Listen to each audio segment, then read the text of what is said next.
Hey, and we are the Coalition, loud and proud, civilly disobedient media. We're here at Davis Park in Providence.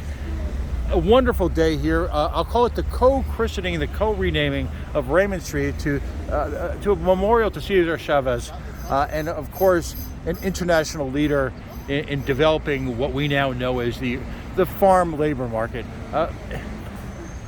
Given the strong ties this city has to the Hispanic community, in particular the Mexican community, a wide range of civic officials came together to make sure that this happened. And there's a wonderful statue here, there's a street, and I think a dawning recognition of the importance of Mr. Chavez's contribution internationally to labor rights. At the same time, we get back to business here in Providence. By the way, Davis Park Community Gardens, really newly refurbished basketball courts, a monster playground, football, all sorts of fields here. Take a moment to visit it.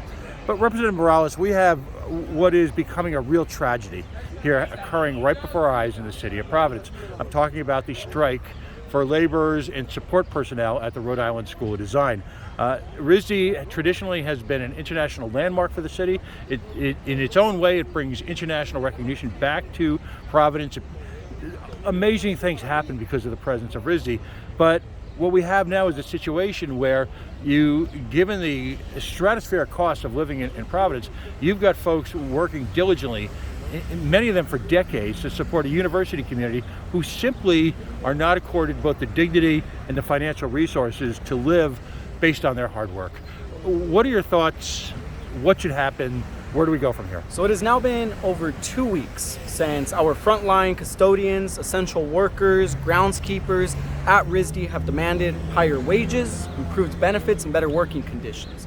Yet and still the administration has continued to not negotiate in good faith, but instead offer insulting starvation wages and a lack of benefits that our workers are entitled to because of their essential work. Throughout the height of the pandemic, but even where we are right now as we are coming out of it.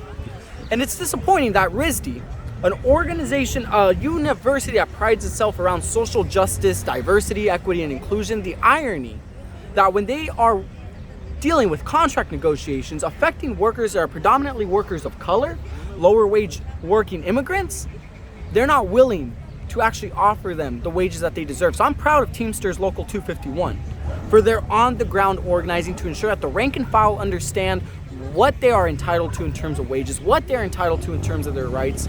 And it's been beautiful to see the solidarity coming from our neighbors across the city and even across the state. We're talking different unions coming together to support our RISD workers. We're talking about the students, faculty, and staff because they understand the critical work they're doing and the support that they deserve.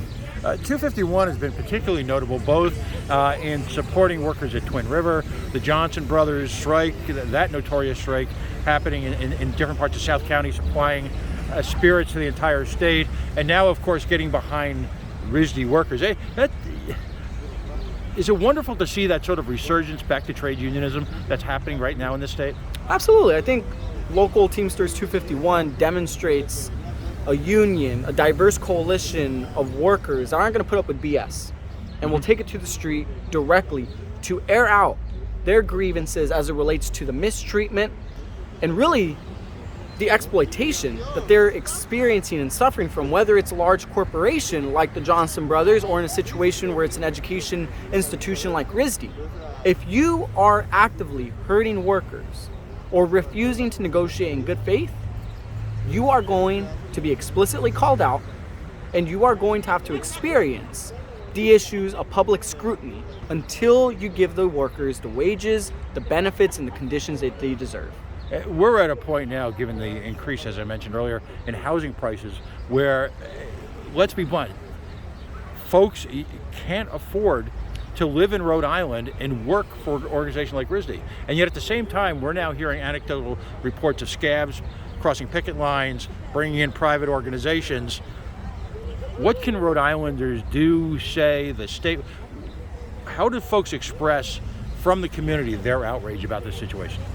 Join the picket line.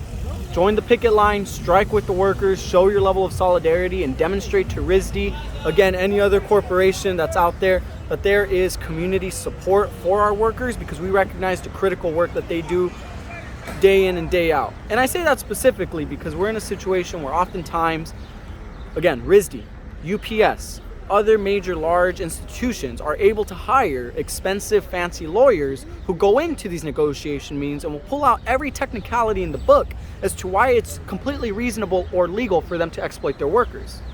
Should anyone ever cross a picket line? Absolutely not. Maybe you could give some of those same expressions to our listeners and viewers in Spanish. Absolutely. Entonces estamos en una situación ahorita en RISD donde nuestros trabajadores que están haciendo tan importante trabajo sobre haciendo el maintenance, haciendo el custodial work, no están ganando los beneficios y los salarios que se merecen.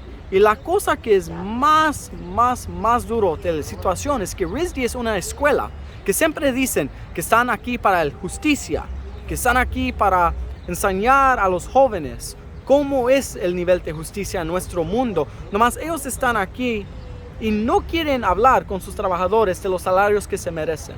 Y eso no está bien, y por eso le estoy diciendo a todos en la comunidad.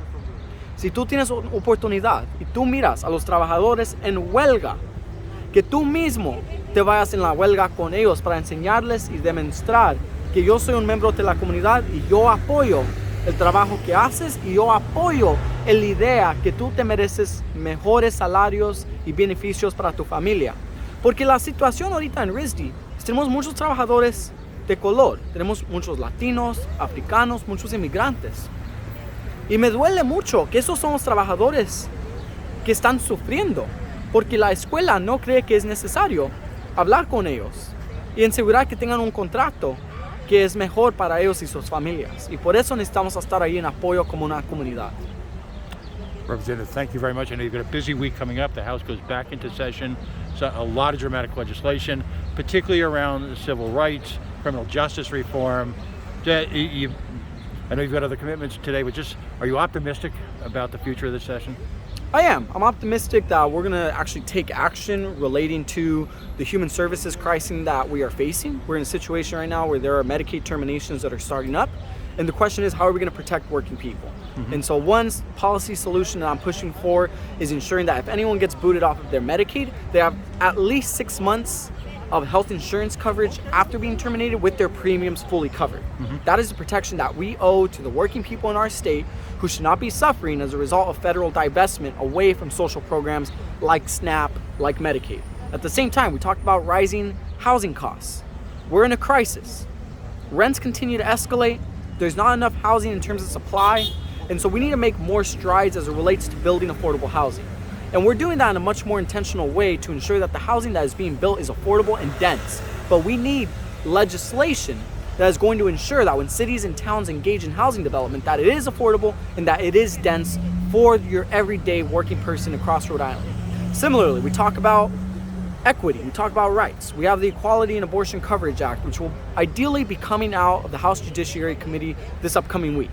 Following that will be an intense floor debate, but it's my expectation that we're able to codify the EACA into law to ensure that if you are a Medicaid recipient or you are a state worker, that you have the right to be able to pursue an abortion regardless of, again, your income status or a situation of what your employment type is. So I'm optimistic going into the session, especially now as we head towards the latter half, which is going to be centered around passing bills and focusing on what the budget looks like for FY24. And final question, is this the year finally that LEOBOR dies the death it deserves? I believe LEOBOR should be fully repealed. Mm-hmm. No ifs, ands, or buts. We're one of 13 states that still has it in place. It is an antiquated law. It was a response to the civil rights movement. There is no reason why there is added protections to a specific class of citizens and civilians in our state. Mm-hmm. So we need to see LEOBOR go. In terms of where we are at this point in the session, I'm feeling much more optimistic that there is movement around reform. However, I want to be clear. In the case where reform happens around LEOBOR, the fight and the organizing to fully repeal LEOBOR is not going to go away. Mm-hmm. Fair enough. Representative, thank you so very much for your time. And congratulations. Wonderful turnout, beautiful day, beautiful park, noble cause. Thank you. Thank you, Pat.